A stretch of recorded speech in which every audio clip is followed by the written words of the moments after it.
Ikinagulat nga ni RJ na matuklasan niya na ito palang si Lynette ay sinasaktan nitong si Carlos, subalit ayaw nitong aminin na nasasaktan na nga siya nitong si Carlos. Sinabihan nga siya ni RJ na huwag nang ituloy ang kanyang kasal kung masasaktan lamang siya nito. Samantala, sinabi ni RJ ang ginawa ni Carlos sa kanyang anak. Kaya naman sinabi niya dito kay Lynette na mas maigi na kampihan ang kanyang anak kaysa dito kay Carlos. Dahil ayaw ni RJ na makitang nasasaktan nga itong si Annalyn. Samantala, nag-celebrate na nga itong si Moira dahil sa muli ay napasa kanya ang Apex. Ngunit ang hindi niya alam na ito palang si Sander ay apo ng kapatid nitong si Lolo Pepe.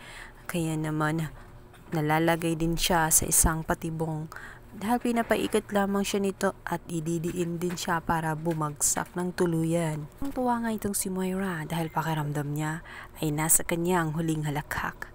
Ang hindi niya alam ay nagsisimula pa lang ang laban at siguradong mahihirapan siya at magugulat siya sa kanyang matutuklasan dahil ang kanyang inaasahang kakampi ay isa rin palang kalaban.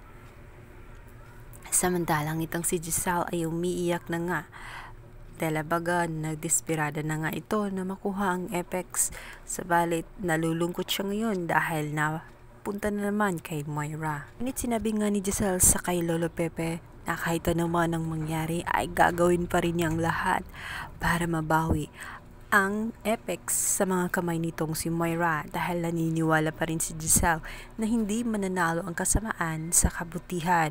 Alam kasi niya na kinuha parang ninakaw sa kanila ang Apex nitong si Moira. Ni Giselle na hindi rin ito magwawagi itong si Moira. Maaring panalo siya ngayon, subalit sisiguraduhin niya na sa susunod na laban ay sa kanya naman ang mga huling halakhak.